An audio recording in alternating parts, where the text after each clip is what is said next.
ओम नमो भगवते वासुदेवाय। ओम नमो भगवते वासुदेवाय। ओम अज्ञानतिमिरान्धस्य ज्ञानाञ्जनशलाकया चक्षुरुन्मिलितं येन तस्मै श्रीगुरुवे नमः। श्रीचैतन्यमनोभीष्टं स्थापितं येन भूतले स्वयं रूप कदा मह्यं ददान्ति स्वपदान्तिकं वन्देऽहं श्रीगुरुं श्रीयुतपदकमलं श्रीगुरुं वैष्णवांश्च श्रीरूपं साग्रजातं सगणरघुनाथं विदं तं सजीवं साद्वैतं सावधूतं परिजनसहितं कृष्णचैतन्यदेवं श्रीराधा कृष्णपादान् सगणललिता शिविशाखां विदंश्च। हे कृष्ण करुणा सिन्धो दीनबन्धो जगत्पते गोपेश गोपिका कान्त राधा कान्त नमोस्तुते। तप्त काञ्चन गौरांगी राधे वृंदावनेश्वरी वृषभानुसुते देवी प्रणमामि हरिप्रिये। वाञ्छाकल्पतरुभ्यश्च कृपा सिन्धुभ्येव च पतितानां पावनेभ्यो वैष्णवेभ्यो नमो नमः। जय श्री कृष्ण चैतन्य प्रभु नित्यानंद श्री अद्वैत गदाधर श्रीवासादि गौर भक्तवृंद। हरे Krishna Krishna Krishna Hare Hare Hare Ram Ram Ram Hare Hare. Hari Om Tat Sat. Hare Krishna. So welcome all the devotees for today's Nectar of Devotion class. So I'll share the screen.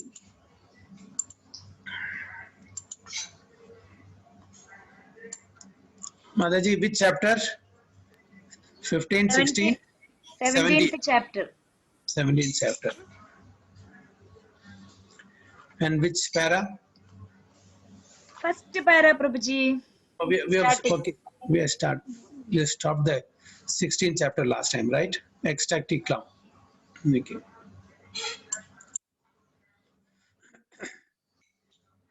Hare Krishna. So we are reading from the Nectar of Devotion, chapter 17, Ecstatic Love. By the process of executing regulated devotional service, one is actually elevated to the transcendental stage, beyond the material modes of nature. At that time, one's heart becomes illuminated like the sun. Sun is far above the planetary systems. There is no possibility of its being covered by any kind of cloud. Similarly, when a devotee is purified like the sun from his pure heart, there is a diffusion of ecstatic love, which is more glorious than the sunshine. Only at that time is the attachment to Krishna perfect. Spontaneously, the devotee becomes eager to serve the Lord in his ecstatic love. At this stage, the devotee is on the platform of Uttama Adhikari, perfect devotion. Such a devotee has no agitation from material affections and is interested only in the service of Radha and Krishna. So here Rupa Goswami is mentioning about the ecstatic love. So which stage is that? Prema Bhakti. Yes, yes, it is on the level of prema, love and ecstasy. Yes, it is on the level of prema. So there are three levels. One is from down, if you go, the gross material level, then subtle level, then non-material level. Okay, so this is on the non-material level, means it is in the spiritual level. So we at the moment we are on the gross material level. All our thinkings, thinking activities, everything is on the gross material level. Slowly and gradually we have to rise to the non-material level, that is spiritual level. So all the human beings on the earthly planet, they are on the gross material level. The demigods, the Anya Devatas, are on subtle material level. But those who are liberated, they are on the which level? Spiritual level, that is non-material level. So one has to transcend from the gross material level to the spiritual level, that is a liberated stage, in which we will not have the bodily conception of life. Although we may be situated on the material planet, we may be above the material level because we are in the ecstatic love towards Krishna. So this is the level that Rupa Goswami is referring to. We may be in the material world, but we are not of this material world when we have that relationship with the Supreme Personality of Godhead in ecstatic love. So any points?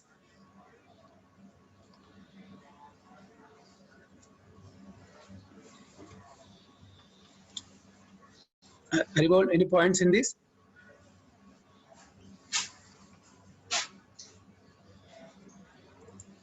I think then we'll go further.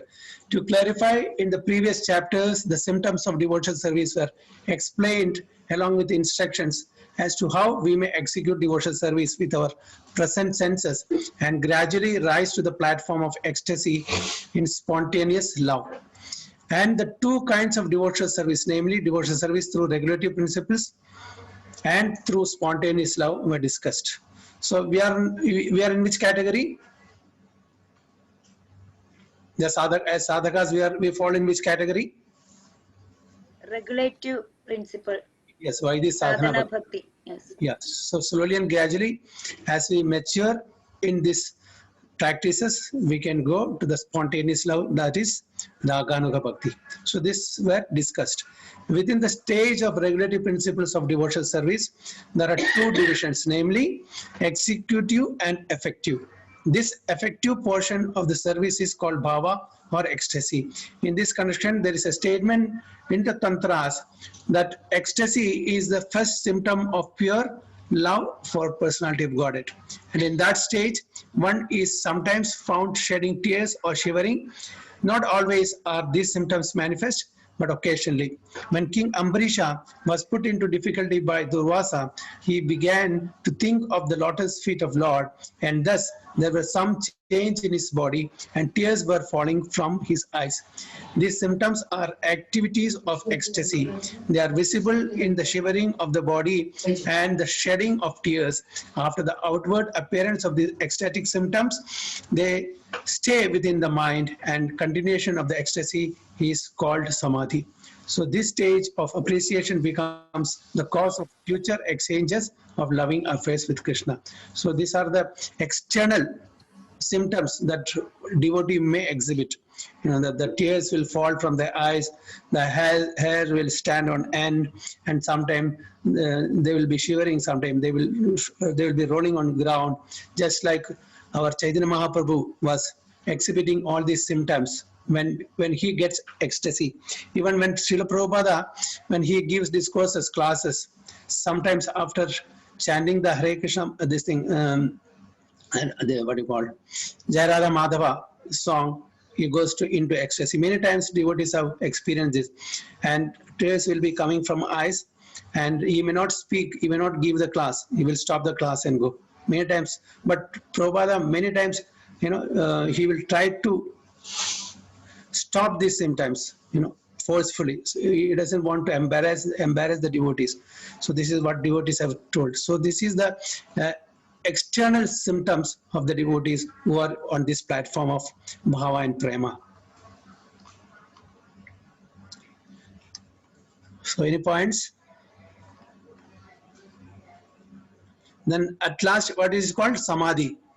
Okay, this is said after the outward appearance of these ecstatic symptoms, they stay within the mind, and continuation of the ecstasy is called samadhi, total absorption.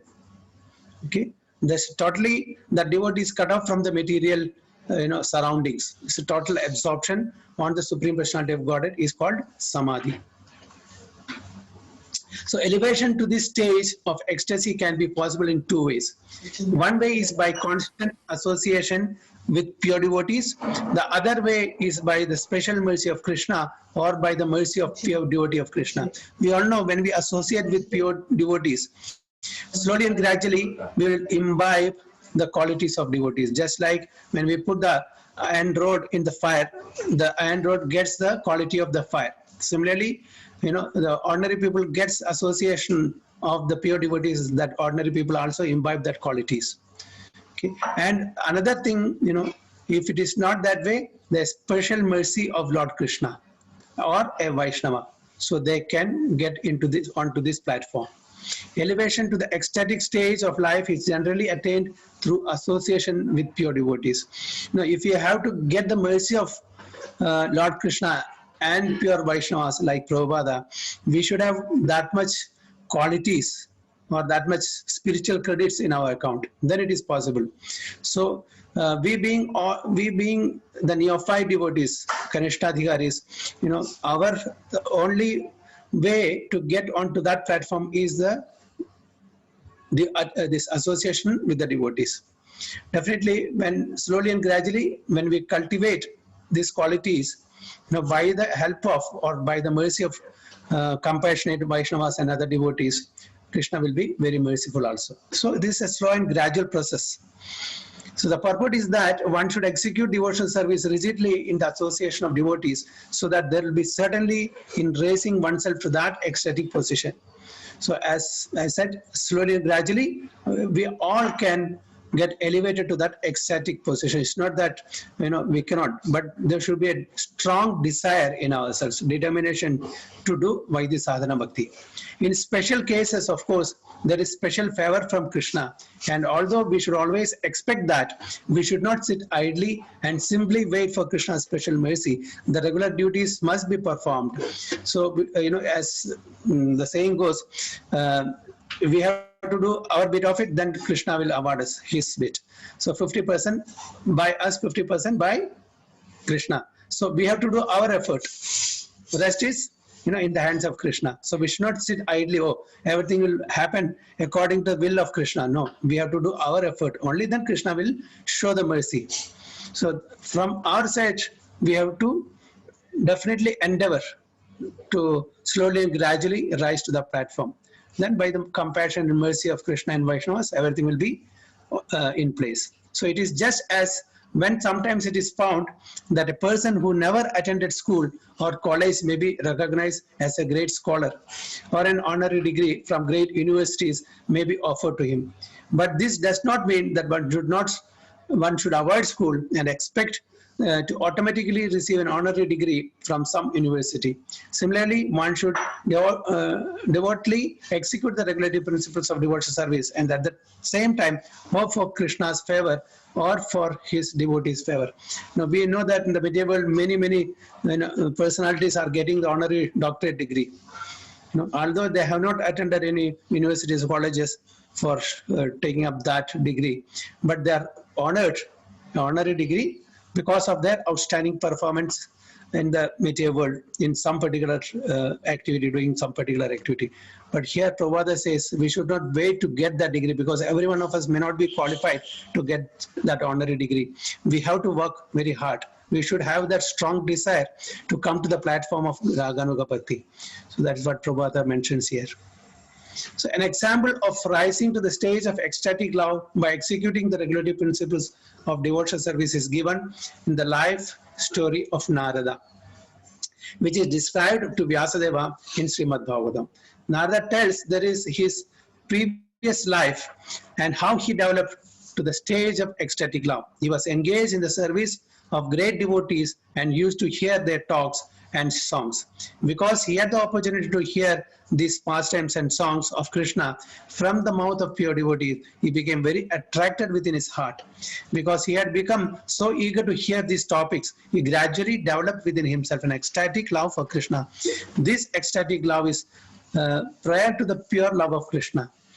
Okay, because in the next verse Narada confirms that by the gradual process of hearing from the great sages, he developed love of Godhead. In that connection, Narada continues to say in the first canto of the chapter, verse 28 of the Bhagavatam, first I passed my days in the association of the great sages during the rainy autumn season. Every morning and evening, I heard them while they were singing and chanting the Hare Krishna mantra, and thus my heart gradually became purified. As soon as I heard them with great attention, the influence of the modes of material ignorance and passion disappeared, and I became firmly fixed in the devotional service of Lord. As we all know, the history of Narada Muni, when he was the son of maid servant, he had a good fortune of getting the association of sages, and when his mother was serving during the Chaturmasya period, so he could get the remnants of the prasada, that they had honored, and not only that, he could listen from the pure devotees, and because of that association he got purified, and he slowly and gradually attained that stage of ecstatic love. So these are practical examples of how one can develop at the stage of ecstatic love simply by the association of pure devotees. It is essential, therefore, that one constantly associate with pure devotees who are engaged morning and evening in chanting, the Hare Krishna mantra. In this way, one will get the chance to purify his heart and develop this ecstatic, pure love of Krishna. So, as we all know, there are 5 potent items, as Rupa Goswami has mentioned. So, one of the main limb of this devotional service is association of devotees. So when we have the right association of devotees, rest assured that slowly and gradually, by the mercy of Guru and Gauranga and the compassion of Vaishnavas, it is easy for us to develop that ecstatic love for Krishna. So only thing is, we should always associate with such great personalities. Then it is possible. So for that, we have to somehow or the other, ena kena prakarena, we have to make an arrangement to have the association of such great Vaishnavas. Then it is possible. Otherwise, it is not possible. We should not be, we should not make it at part-time basis. If you make a part-time basis, then it will not work. Yes, whatever is required to do the material activities, we should do it. But apart from that, we should always anchoring for the association of pure devotees. And other limbs like reading Srimad Bhagavatam, Bhagavad Gita, and discussing about different pastimes of Supreme Lord, chanting the Hare Krishna mantra, and deity worship. These are all our day-to-day daily activities of life. So if you are totally engaged in such activities, apart from whatever the bare minimum necessities of life, every one of us can progress in this particular life itself. So there is no doubt about it. So that is the importance of the association of pure devotees. So this statement is also confirmed in the 3rd canto, 25th chapter, verse 25 of Srimad Bhagavatam, where Lord Kapila says, "My dear mother, when a person is actually in association with pure devotees, sublime potency of my devotional service can be experienced." In other words, when a pure devotee speaks, his words act upon the hearts of the audience. So the difference between listening from an intellectual person and the difference between listening from a devotee. What's the difference? Can someone explain that? What is the difference between listening from an intellectual, materially intellectual person and from a pure devotee? What's the difference?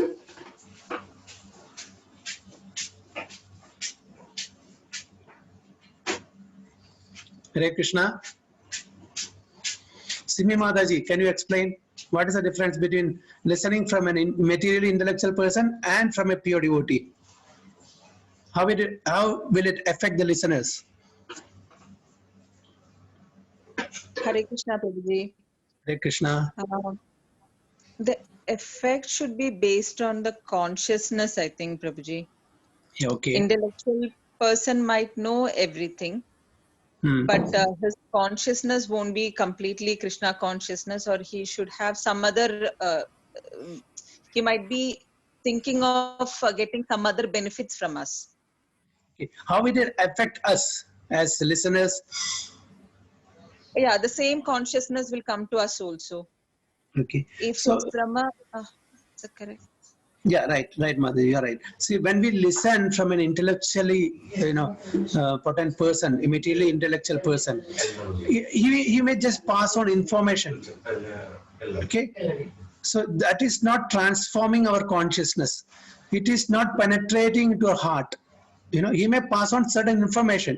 So it is only a brain-to-brain communication is happening, passing on some data, some information, some knowledge.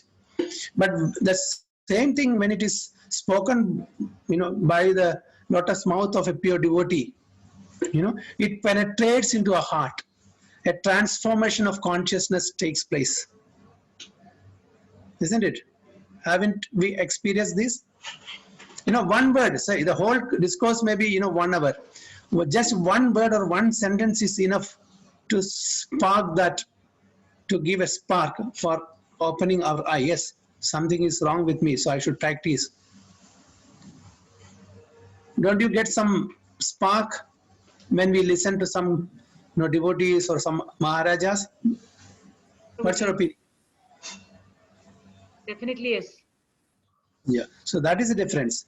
So we may get information, knowledge, and other data from an intellectually intelligent person, but when the same thing, when a pure devotee speaks, it definitely penetrates into the heart, and it causes the transformation of our consciousness from material consciousness to Krishna consciousness. So that is the difference. So that's why even though there are so many exalted personalities on a material platform, it is better always to listen from a pure devotee. Maybe his vocabulary may not be that good, compared to that of an intellectually oriented person, or his presentation may not be good, compared. The devotee's presentation or vocabulary may not be good compared to the materially oriented intelligence person.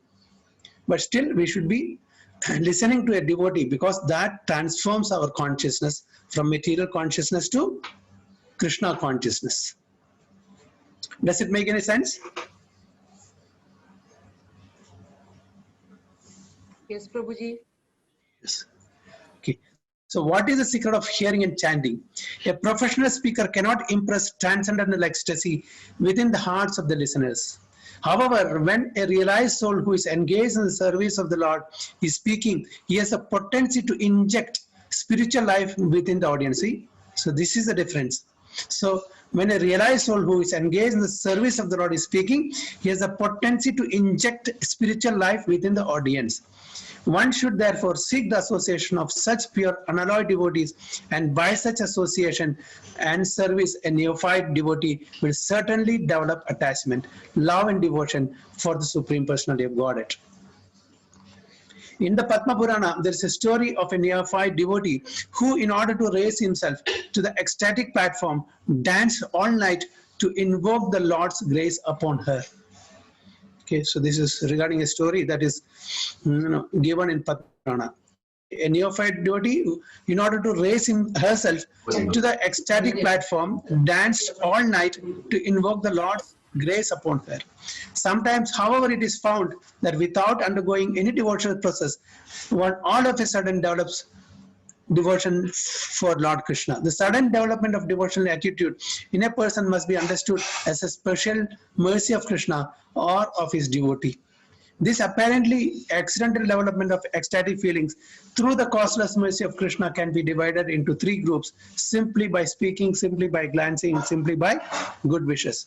So some devotees may exhibit some, ecstatic feeling all of a sudden. So it is the mercy of Lord Krishna or the Vaishnavas. So it is divided into three groups, that is simply by speaking, simply by glancing, and simply by good wishes. That particular devotee gets onto the platform of ecstatic love.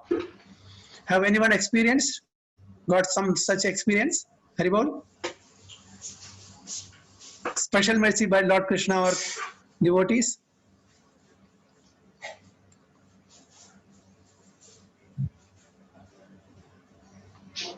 Yes, Hare Krishna. Mavanam? Okay. So we sometimes we also think I'm not, what you call, eligible to get certain things, but we are getting it. Is it because of our own effort? Many times, we feel that I'm not eligible, but still. Prabhu, I have. Yes, Prabhuji. No, Prabhu, What is that? Can't hear you. Prabhu, our only qualification is Manda and Sumanda, Prabhu. Yeah, but then, but still, I feel sometimes that I'm not eligible, good for nothing, but still the mercy of the Guru and Gauranga is there. Otherwise, we won't be able to practice. Without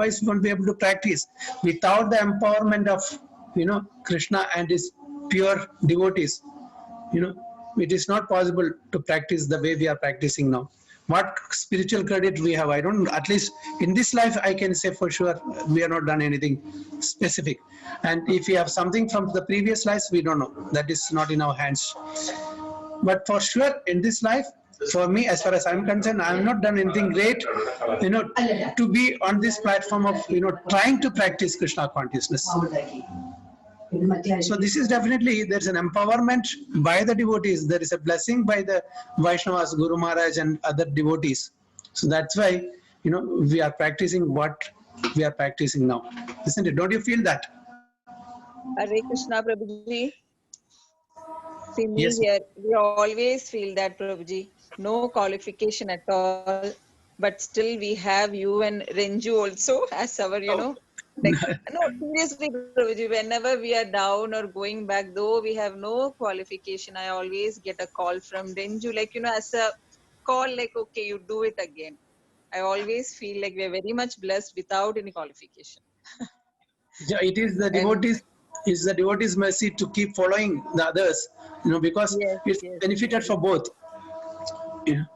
It's not only the listener but the speaker also is benefited, because we are not speaking something mundane subject. We are trying to help each other in each other's advancement spiritually. Okay. So in the Nardiya Purana, Krishna Prabhuji. Hare Krishna Mataji. Yeah, yes, Prabhuji, I also feel the same thing. Okay, Because in the case of, like, I'll tell you, I'm not a very big devotee. I'm not doing too much spiritual activity that I'm sharing. But still, whatever my son does now, that I'm feeling, yes, that is the mercy of Krishna. He's too much spiritual, he's doing too much spiritual activity, and he feels so much love for the Krishna. So that I feel, yes, that is the mercy of Krishna. That is not just because of me. That is the mercy of Krishna. Yes. Haribol Mataji. So here, further, in the Nardiya Purana, there is a statement about development of ecstatic love simply by speaking. Lord Krishna said to Narada, "O best of the Brahmanas, I wish that you may develop unalloyed devotional service to me, which is full of transcendental bliss and all auspiciousness." So this is what Lord Krishna says to Narada, "O best of the Brahmanas, I wish that you may develop unalloyed devotional service to me, which is full of transcendental bliss and all auspiciousness." Now, what type of devotional service do we practice now? Is it unalloyed or alloyed?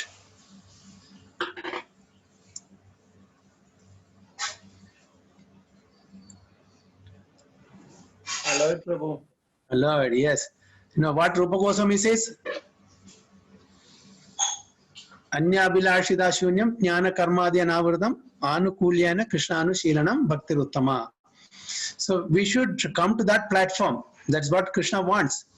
And that is what Krishna told Narada also. We should do unalloyed devotional service. No other abhilasha for material sense gratification. We should be doing all activities that are just pleasing Krishna only. Okay. By doing so, whatever is required for our sustenance, maintenance, everything will be taken care of by Supreme Lord Krishna.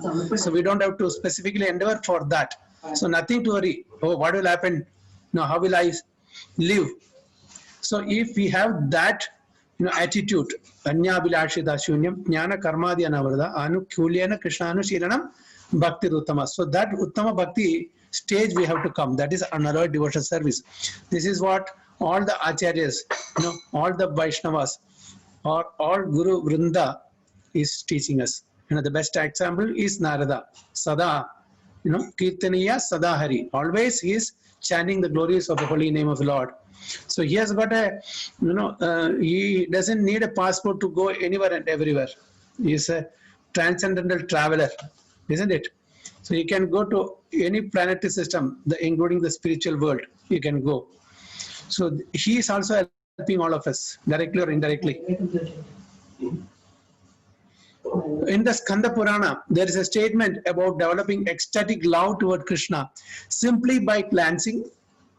It is stated here, when the inhabitants of Jangala province saw the personality of God at Krishna, they were so stricken with feeling that they could not withdraw their glance from him. So attractive Krishna, they could not take the glance from Krishna. We all know from the pastimes of gopis. Gopis were, actually, chastising Lord Brahma. Why they were chastising? Because the eyes are blinking in between, because when they are trying to enjoy seeing Krishna, the eyelids are blinking, and that fraction of moment they cannot enjoy seeing Krishna. So the gopis are telling Brahma, what type of a creator are you? We are trying to see and drink the nectar of Krishna's lotus face, and you have put an impediment of giving us the blinking of eyes. So you are not a good creator. Who has appointed you? Just like that, we'll say sometimes, who has given you visa to come to this place? Like that, they were chastising Brahmaji, because that is the intensity of love the gopis had towards Lord Krishna. So here, the inhabitants of, I don't know where is the Jangla province. Any idea?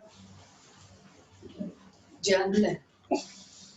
When the inhabitants of Jangla province saw the personality of Godhead, Krishna, they were so stricken with feeling that they could not withdraw their glance from him. I don't know whether it is there on this earthly planet or somewhere else. No idea. Any idea, devotees?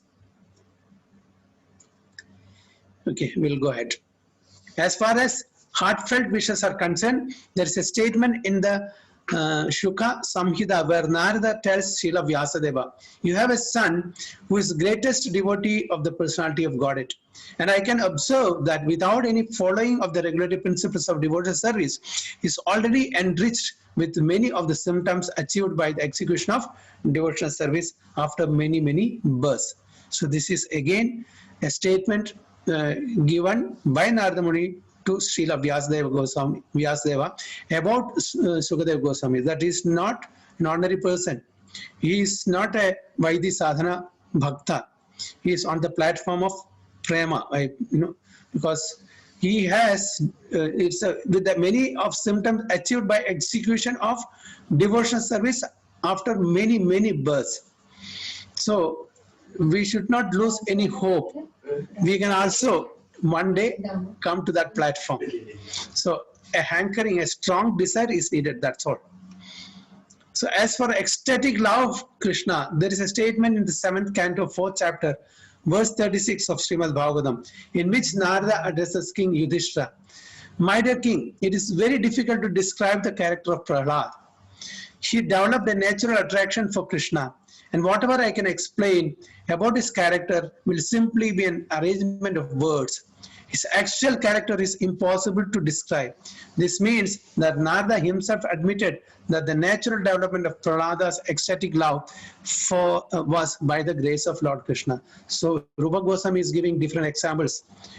He has given the examples of Sukadeva Goswami. Now he is giving the example of Prahlad Maharaj.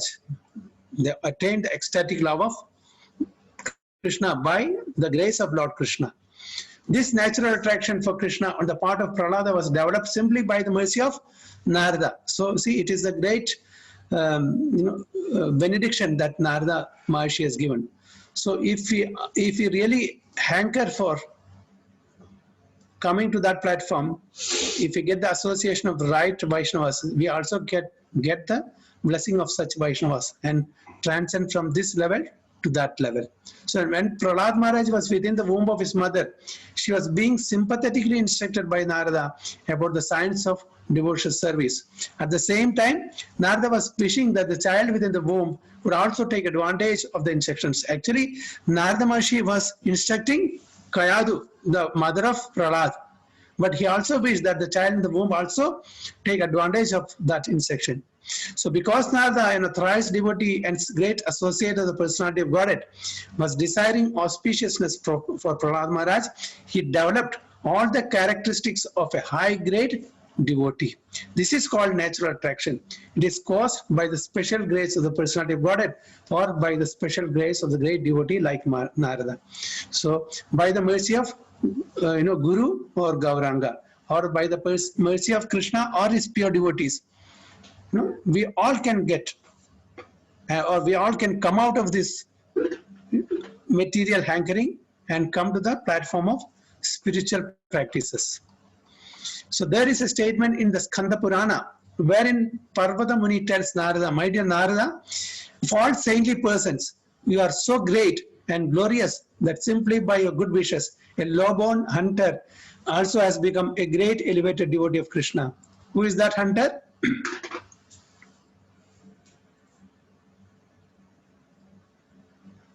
Haribol? Mrigari. Yes, Mrigari. So that is also the mercy of Narada only. No, whatever person he was half killing the animals and enjoying. So he has been transformed into a pure devotee by the mercy of Narada. And what about Valmiki? He was also transformed by Narada. Dhruva, Prahlad, take anybody. So the Narada is not an ordinary personality. Although presently people are depicting him in different way, Narada, especially in the film industry people and all, but he is a great Vaishnava. So the ecstatic love for Krishna can be divided into 5 divisions, which will be described by Sri Rupa Goswami later on. So again, the ecstatic love has been divided into 5 divisions. So Hare Krishna. So here we end this particular chapter, ecstatic love. So devotees, you want to comment something or share something, please.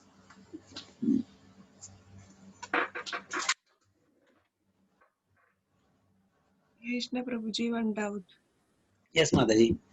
In the beginning, we were talking about if we are in ecstasy, there will be shredding of ears and shivering of the body, isn't it? Yeah. So can we consider the in back home we have Velichapad in the temples. So can we consider them? It's as part of devotion, or it's just like? Because actually, as we have read and understood from Rupa Goswami's Bhakti Rasamrita Sindhu and other literatures, these are all not in the mode of goodness, Mataji, first of all. Okay? And another thing, worship means, bhajanti, bhaj. It is applicable only to Supreme Personality of Lord Krishna and Vishnu Tattvas only. Or all other Devi Devadas, it is just adoration. Okay, so it is not considered on that platform as far as the scriptures goes. And especially when you are talking about the Velichapad and they are, doing some austerities. Okay, and in the earlier days they used to, hit the head with that sword, and the blood used to come. Nowadays they are not doing it. So it is a worship in the mode of ignorance, in fact. Such worship. Okay. So it's not some ecstatic feeling or something. So any other points?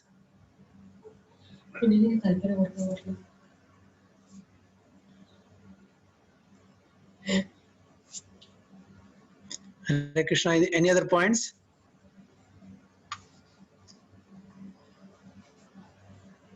Okay, so we'll go to the next chapter. Hari Hari Bol Prabhu. Hare Krishna.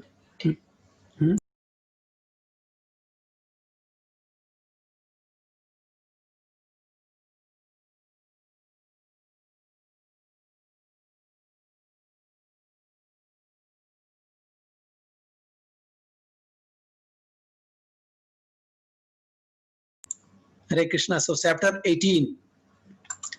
Character of one in ecstatic love. Okay, Rupa Goswami next describes the characteristics of a person who has actually developed his ecstatic love for Krishna. The characteristics are as follows. So this is, for Uttama Bhakti Mataji for more clarity. Okay, Mataji? So let us see what it is. So what are the characteristics? Who exhibits this ecstatic love? He is always anxious to utilize his time in the devotional service of the Lord. He does not like to be idle. He wants service always, 24 hours a day without deviation. He is always reserved and perseverant. He is always detached from all material attraction. He does not long for any material respect in return for his activities. He is always certain that Krishna will bestow his mercy upon him.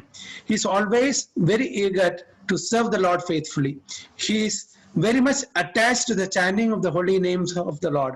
He is always eager to describe the transcendental qualities of the Lord.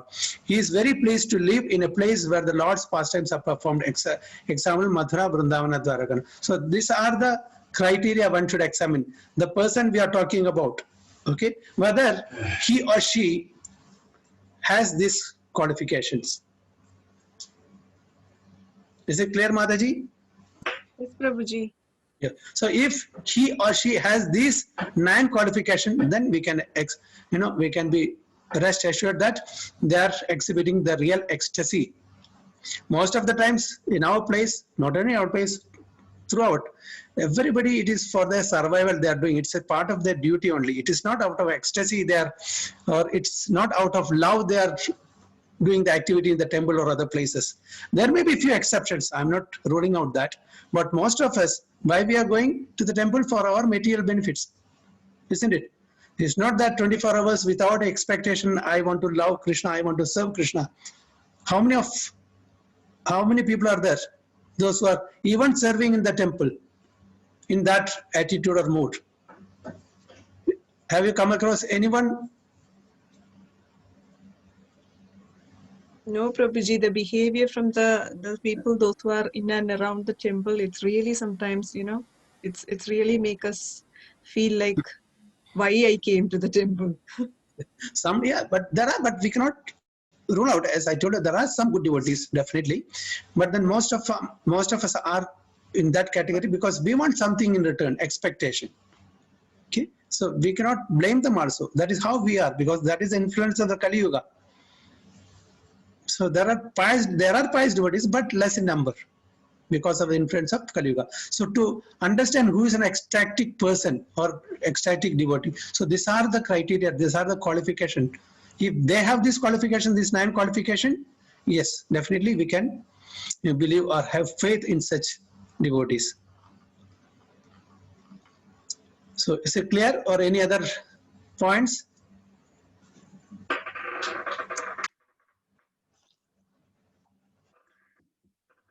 Haribol? Haribol, Prabhu. Haribol, okay. So utilization of time.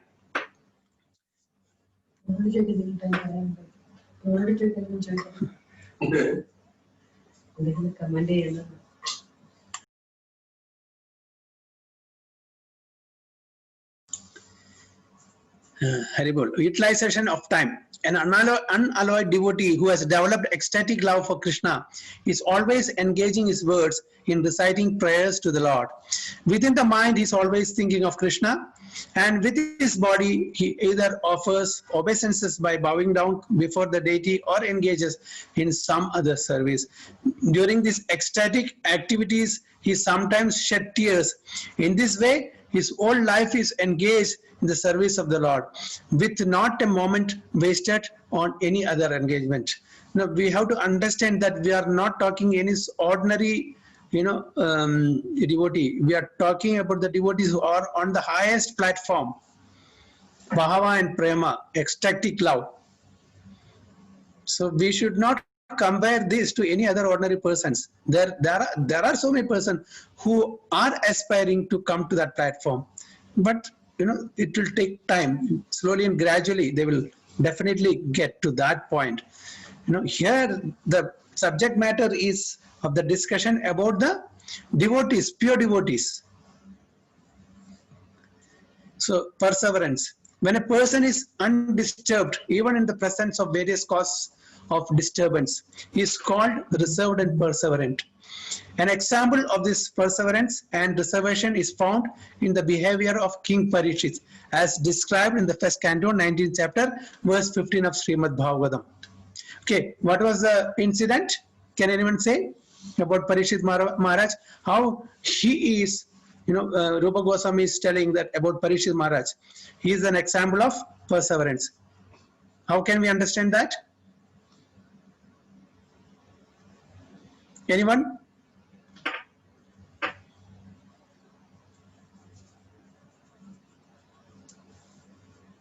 Haribol. Hare Krishna. Yes, Hare Krishna Prabhuji. Yeah. How can we understand this? He took that curse as a blessing, and he utilized his last moments in the service of uh, Supreme Lord. And he also requested all the sages and the exalted devotees who had assembled there to bless him and also to engage in the service, or to hear. He was very eagerly he was very eager to hear the glories of Supreme Lord, and he was completely fasting for 7 days, and that was the determination of him to get the lotus feet of Krishna. Very And good. Yes, Prabhuji. Yes, go ahead. Anything more? so one time, I think in one of the verse, Sukadeva Goswami was asking him, "Hey Rajan, you now it's more than 5 days or something, and you will be tired by this time because you have not taken anything till now, or you have not even taken any rest. So shall we continue or shall we stop?" So he was telling, actually telling three things, like uh, three Sanskrit terms. I think he's using that. One is he's telling about Danyatama, means there are Danyatara, and Danyatama. Danya means if a devotee is meeting if a devotee is, sorry, if a person is getting an opportunity to meet a pure devotee, is Danya. And if a person is getting an opportunity to meet a pure devotee, and if he is getting an opportunity to hear about Krishna from him, that is Danya Tara. Tara. Danya Tama is who um, who will be completely, fully, what to say, not only that, he will be not only getting the opportunity to meet him, but to sit with him continuously and to hear the glories of Krishna without any hindrance or stoppage. So, and he says that this is the third category. Now I am the most luckiest person, he is saying actually to Sukadeva Goswami. Very good, Prabhuji. So this is, Dhanya, Dhanya Tara, Dhanya Tama. It is a superlative degree. It's a topmost level. So as we all know, Parishit Maharaj, was not an ordinary person. He was a king. He could have counter-cursed, but he accepted the curse of that Brahmana boy as the will of the providence. Okay, and he accepted because he knew that his time up, and he has to spend these 7 days in total absorption of Krishna consciousness. So he did not say, "How come a small boy curse me? I'm a king." He could have counter curse. So this is the example of perseverance, and he did it. So as you rightly said, 7 days and 7 nights without eating, without sleeping, in total absorption, he was listening to Sukadeva Goswami. So in between, Sukadeva Goswami asked Parishit Maharaj, "You must have tired, you didn't sleep, you didn't eat." So as you rightly said, this because the total absorption in the Hari Katha was there. So that's why he's on a different level. So these all devotees are not ordinary devotees, although they were kings. Most of the kings during the earlier days were all pure devotees of the Lord. There were some demonic kings were also there, but most of them in the earlier days are all devotees of the Lord. That's why in the kingdom it said they are representative of the Supreme Personality of Godhead. The kings were, like that. They are not ordinary people, they are representative. So in their kingdom, all the subjects are also guided properly, because the king is a pure devotee of the Lord. So I have come to the bank of the Ganges just to devote my heart and soul unto the lotus feet of the Lord Krishna. So please bless me that Mother Ganges may also be pleased with me. Let the curse of Brahmana's son fall upon me. I do not mind. I only request that at last moment of my life, all of you will kindly chant holy name of Vishnu, so that I may realize his transcendental qualities.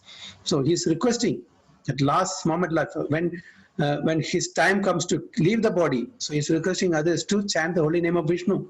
So what happens? Anda kalecha mam eva smaran muktva kalaivaram yat prayatasi madbhavam yati nasyatra samshaya. So at the time of quitting the body, whoever remembers the Lord, Krishna or Vishnu, they will attain his abode. For that there is no doubt. Okay, Krishna very emphatically says this in Bhagavad Gita. So this was his request to those who are there, in the assembly. So this example of Maharaja Parikshit's behavior is remaining patient even at the last point of his life. His undisturbed condition of mind is an example of reservation. This is one of the characteristics of a devotee who has developed ecstatic love for Krishna. Now, for a small thing, some close devotee chastises us or blasphemes us or says something wrong about us. We won't be able to sleep that night. Forget about one night, weeks, months together, we'll keep that in our head, isn't it? Here, look at Maharaja Parikshit.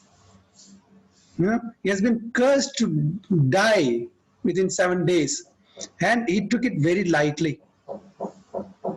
See? So we should understand that he's not on the ordinary platform.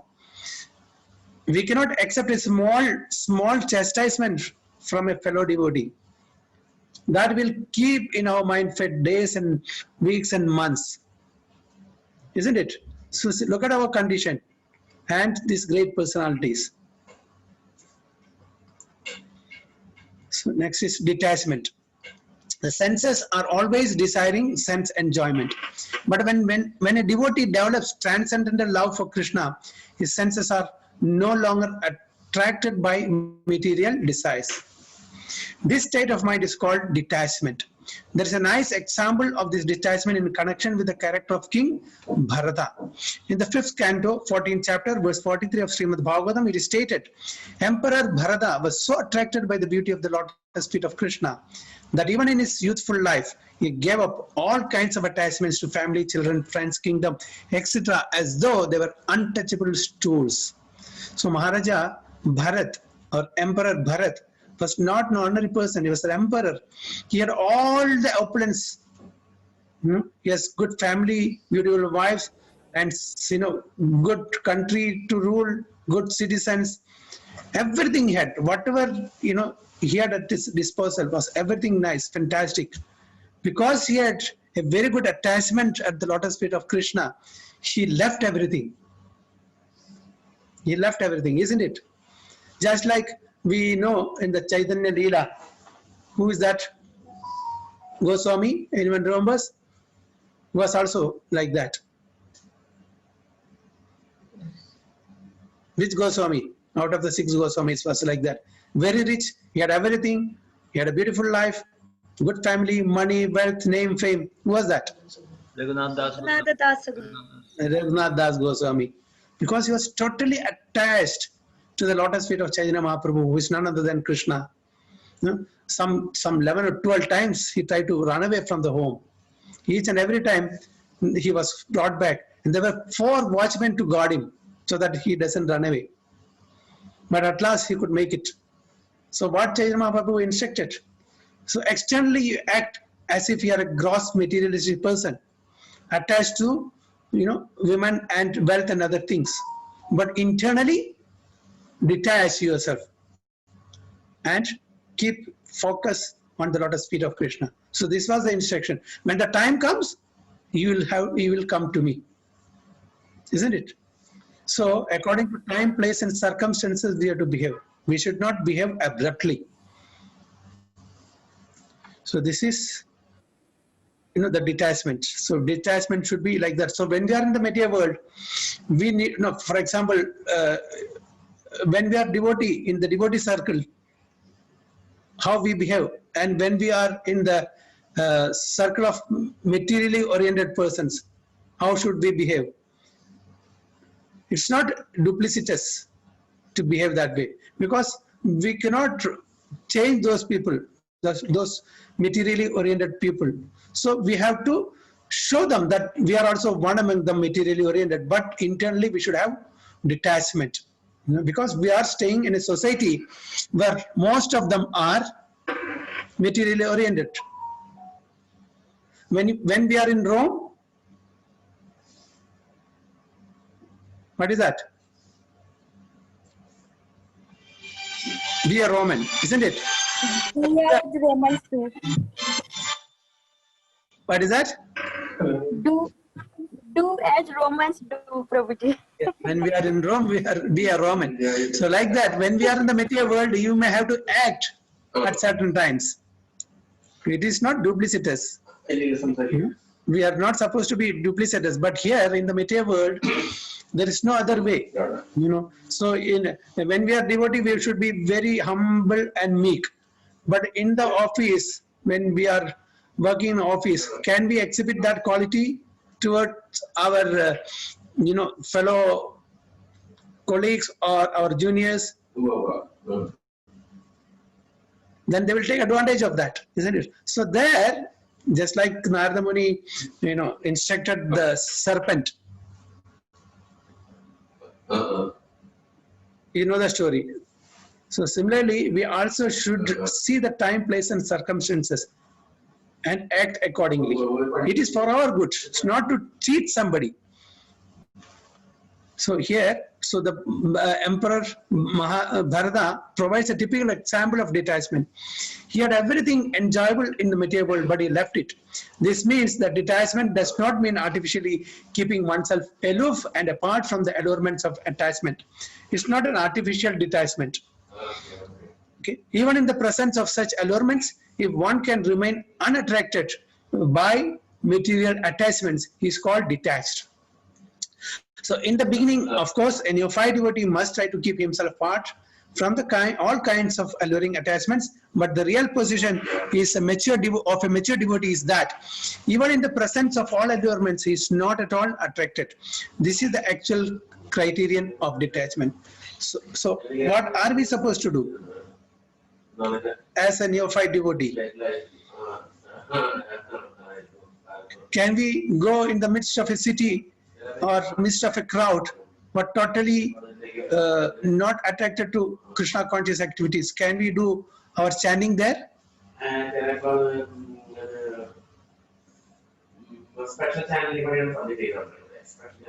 Yes, devotees. Is it possible for us? No, Prabhuji. It's not possible for us. But for a pure devotee, it is possible. A devotee like Prabhupada doesn't matter. Wherever he is, whether it's in New York or whether it's in Vrindavana, doesn't matter for him. But it matters for us because we are not pure devotee. So when we are doing any spiritual activities, we have to see a proper time, proper atmosphere, environment. Okay? And we should be in the proper attire. If you want to really get the taste in chanting or doing any spiritual practices, so we should see a place where not so much material activities are going on. Better keep away ourselves. We should be in the Vaishnava attire with tilak and other things, so that it reminds us that I am supposed to be a Vaishnava. We have to create an atmosphere so that automatically we'll be able to chant properly. Isn't it? So we are not grown to that extent that wherever we are, we can chant offenselessly, attentively. So first of all, we have to create an environment so that we can chant our rounds without any problems. So as we progress, when we come to that stage, definitely wherever we are, we will be transforming others instead of taking association. We should be giving association to others, just like Prabhupada did. For him, no problem. Whether it is New York or Vrindavan or Mathura or Europe, whichever place, he can chant very attentively without any offenses. Okay? For us, we need to prepare ourselves. Should see that there is no distraction of whatsoever when we are chanting or when we are doing any other spiritual activities. Only then we can advance spiritually. Okay? So any points in this? Detachment?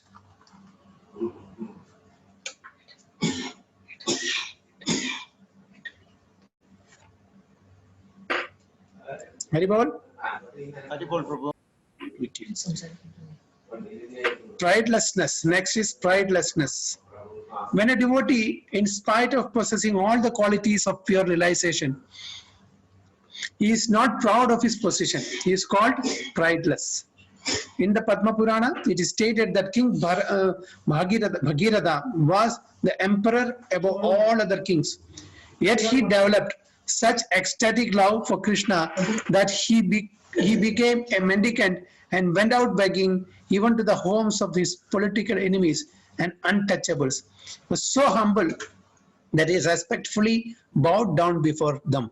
So this was, the quality of King Bhagiratha. Although he was the emperor of all the kings, but still he developed a quality. Even he went to even to his rivals too, and asked or showed respect and bowed before them. What about us? When we have something or little knowledge, we become so proud. Okay, I know this much or I have this much. I'm very wealthy person, rich person. I know so many slokas. Okay, I'm a pure devotee. This is how we think, isn't it? So we should show the pridelessness. These are the different, characteristics of pure devotees. So there are many similar instances in the history of India. Even very recently, about 200 years ago or less, one big landlord known as Lal Babu in Calcutta, landlorder, became a Vaishnava and lived in Vrindavana, was also begging from door to door, even at the homes of his political enemies. Begging involves being ready to be insulted by a person to whose home one has come. That is natural. But one has to tolerate such insults for the sake of Krishna. The devotee of Krishna can accept any position in the service of Krishna. So this is Prabhupada is telling about one person who was a big landlord, became a Vaishnava. So he also, in spite of being so rich, he also went door to door begging. When we go to, do we think that we will be received nicely when we go to door begging? People will insult us.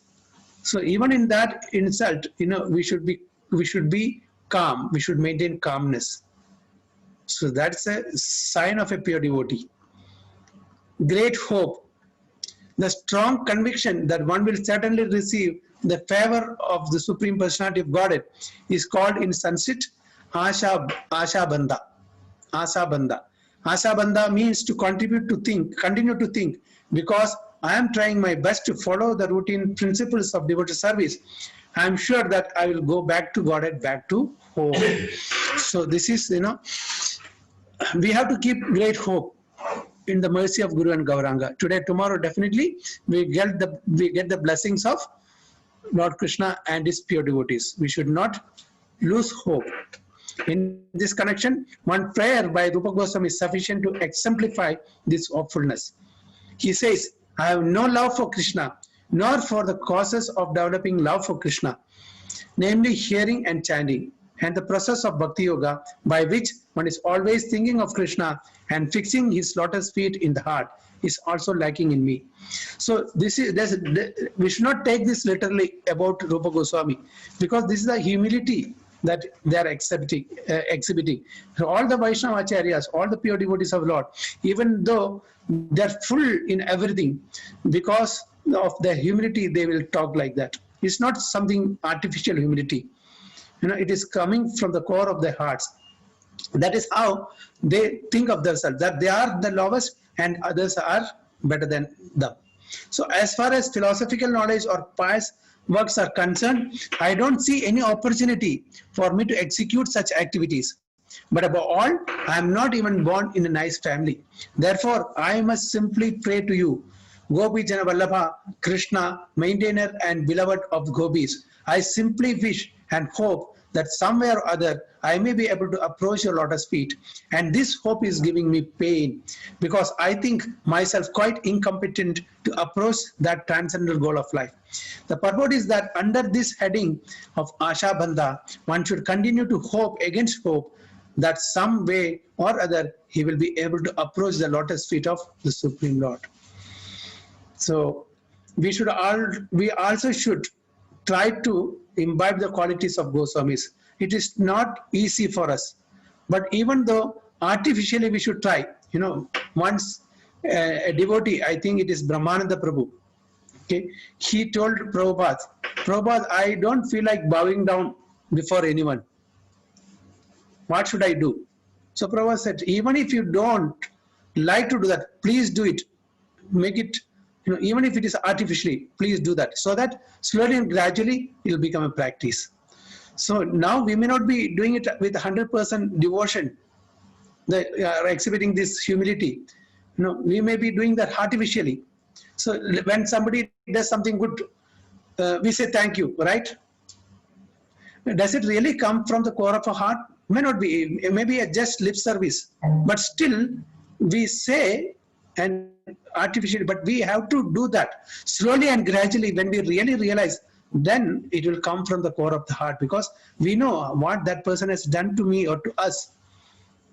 So that makes a lot of difference. So we have to practice this humility at the present moment. We may not be able to do it as this Goswamis, but we have to keep doing it slowly and gradually. We'll also get to that platform. So this is about humility, great hope. Okay. Eagerness for achieving the desired success.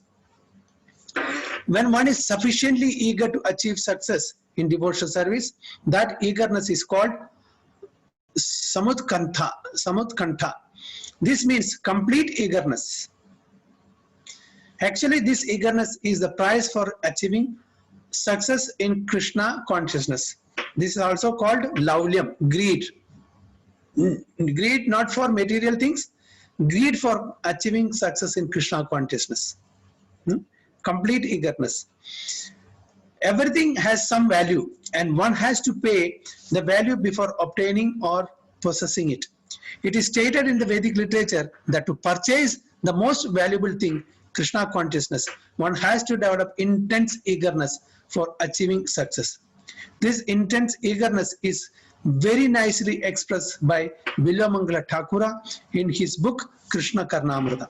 He says, "I am eagerly waiting to see that boy of Vrindavana whose bodily beauty is captivating the whole universe, whose eyes are always bounded by black eyebrows and expanded like lotus petals, and who is always eagerly glancing over his devotees and therefore moving slightly here and there. His eyes are always moist, his lips are colored like copper, and through those lips there comes a sound vibration which drives one madder than a mad elephant. I want so much to see him at Vrindavana." So this is a prayer of Bilvamangala Thakur in Krishna Karnamrita. Okay. So this is his prayer, that he wants to, very eagerly, intensely want to see the Supreme Lord Krishna. So his attachment to Krishna makes him qualified to get his darshan also. So attachment to chanting the holy names of Lord. In the same Krishna Karnamrita, there is another statement about the chanting of Radharani. It is said by one of the associates of Radharani, "O Lord Govinda, the girl who is the daughter of King Vrishabhanu is now shedding tears, and she is anxiously chanting your holy name, Krishna, Krishna." So this also in same Krishna Karnamrita, Bilvamangala Thakur is stating about Radharani, chanting of Radharani. So we shall also develop this intense desire to chant the holy name of the Lord, because there is no difference between the holy name and the Lord himself, especially his Nama Prabhu. Okay, Kalikale Nama Rupe Krishna Avatara. So one should not think that holy name of Lord is something lower than in quality, in comparison with the physical or transcendental form of Lord Krishna. So when we associate with the holy name, we are associating with Lord Krishna himself. There is no difference. So we should have attachment to the chanting of the holy names of Krishna, and specifically the chanting of Hare Krishna, Krishna Krishna, Hare Hare, Hare Rama, Rama Rama, Hare Hare, because that is the recommended mantra for us in the age of Kali. So we should chant this mantra always. Even when we are doing other activities, we should be chanting or remembering or mildly chanting in our mind this Hare Krishna mantra. So Hare Krishna, today we will stop here. Okay, so I'm stopping the sharing. So next is eagerness to describe the Lord's transcendental qualities. Okay, so please make a note of it. Which is the chapter? 18th. 18. 18 Prabhuji, we can complete in next class. Next class. 18 we can complete next class. 19th it may take. No, we can complete 18th and 19th next class. Very little only, Prabhuji. Okay. And after that should we continue? I don't know, because these are very, very hi-fi things. Can we digest any of this? Actually, Bhakti Shastri, they are teaching only till 19th chapter. At least just for reading side, we can just keep reading. I don't know, something we may get. So all, we'll decide that later, whether we should continue or not. Okay, so I'm stopping here. Hare Krishna. Please put on the videos so we can spend another 5 minutes.